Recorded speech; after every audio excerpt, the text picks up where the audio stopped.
Senator Warren. Thank you, Mr. Chairman. I appreciate your giving me this extra time so I can have a second round of questions. It's very generous.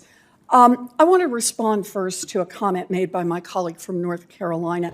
Governor Bowman, this is just a yes or no question. At the onset of COVID, when markets were volatile, like we saw them last week, did Vice Chair Quarles initiate an emergency stress test or a so-called scenario analysis to understand whether or not the banks would be resilient to that shock?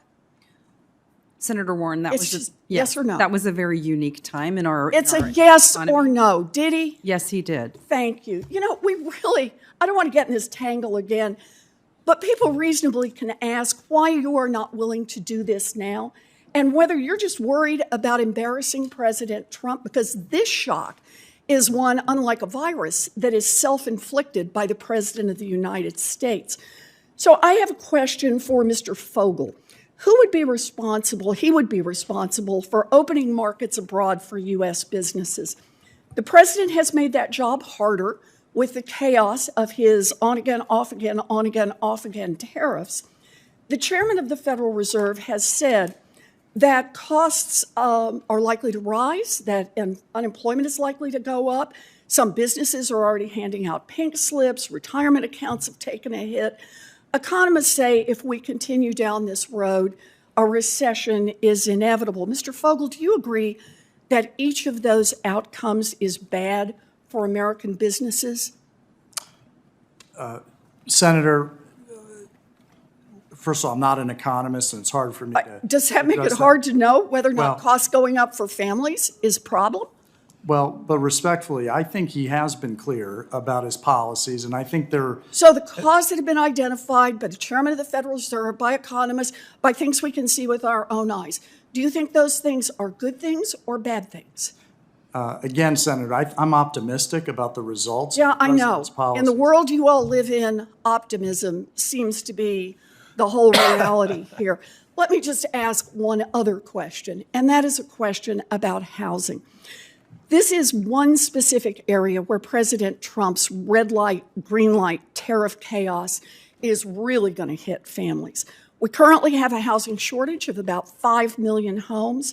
This has raised housing costs and pushed homeownership out of reach for way too many families. President Trump's tariff war is making the problem even worse. For example, about 7% of goods that go into building a new home in the United States are imported, with China being the largest supplier of building materials by far. Things like appliances, lighting fixtures, power tools that construction workers use. Mr. Hughes, as you may know, President Trump just raised the tariffs on the goods we import from China to 145%. Do you think this is going to make it more expensive for home builders to build new homes? Thank you for the question, Senator, and thank you for having me to your office yesterday. I really enjoyed our time. To answer your question, I'm not an economist, but I do believe in the president's vision and strategy for our country, and I think over time it's gonna be great. Okay, that's not my question. If those costs go up, will it raise the price of housing for new home construction? I think, Senator, to look at the whole issue, we've had millions of people come into this country over the last 4 years, about 10 million. We've had okay, I take increase it. You're in not going to answer regulations. this question. This is a whole panel of people who want to do the dodge and weave. Well, let me give you an answer to this one. Last night, the CEO of the National Association of Home Builders said, quote, "We're anticipating higher material prices, which are either going to be absorbed by the builder or more likely they're going to be passed along to the consumer in the form of higher prices in the cost of that home. How much more will families have to pay for a new mid-sized home thanks to President Trump's tariffs?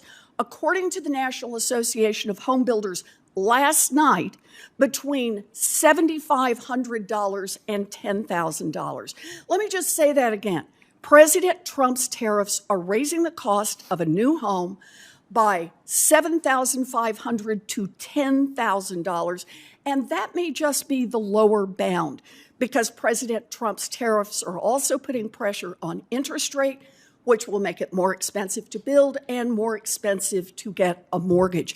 President Trump is making it personally impossible for more Americans to own a home. We're not going to have a chance to lower costs if Trump keeps up this tariff chaos. Thank you, Mr. Chairman. I appreciate the extra time.